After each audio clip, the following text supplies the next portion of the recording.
जव हे सकळ सिद्ध आहे, हात चालावया पाय, तव तू आपले स्वहित पाहे, तीर्थयात्रे जाय चुकू नको. मला वाटतं हे प्रमाण महाराजांचं फक्त आणि फक्त तरुणांसाठीच आहे. त्याचं कारण असं की हात चालावया पाय आणि जवळही सकळ सिद्ध आहे हे तरुणांसाठीच असतं.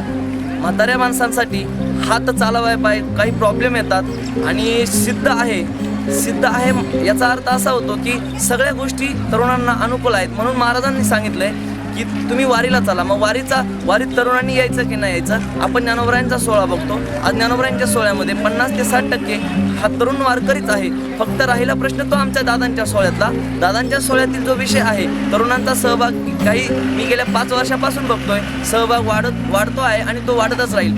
फक्त गरज आहे तरुणांसाठी ज्या नवीन काही गोष्टी सोहळ्यामध्ये करण्याच्या, त्याही संस्थांच्या वतीने आणि मानकऱ्यांच्या वतीने हळूहळू रुजत आहे. आम्ही यावर्षी आमच्या संपूर्ण संस्थांच्या आणि मानकऱ्यांच्या सहकार्याने भव्य रिंगण महोत्सव घेतला आणि पुढेही होणार आहे. या तरुणांचाच सहभाग जास्त होता. तरुणांचे हा सहभाग रिंगणामुळे सोहळ्यात वाढतोय आणि ह्या सोहळ्यामध्ये वारीमध्ये तरुणांवर एक चांगल्या प्रकारचे संस्कार घडले जातात. महाराज सांगतात वारीमध्ये 3 प्रकारचे तप घडतात. कायिक तप, वाचिक तप, मानसिक तप. या 3 तपांचा भरणा इथं असल्यामुळे मग आपल्याला दुसरीकडे जाण्याची गरज काय, फक्त दादांच्या सोबत चालायचंय आणि मार्गक्रमण करायचंय.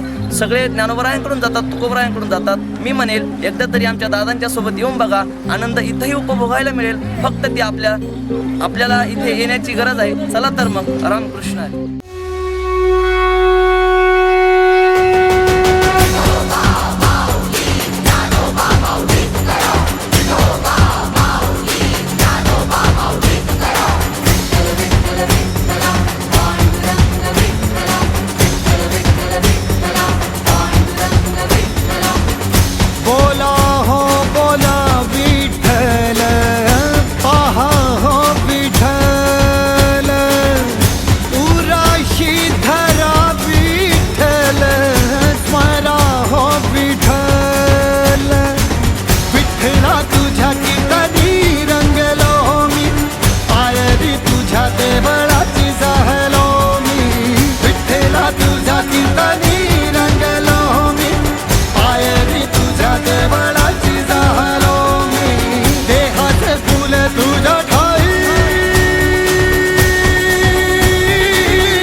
जय हरी विठ्ठल.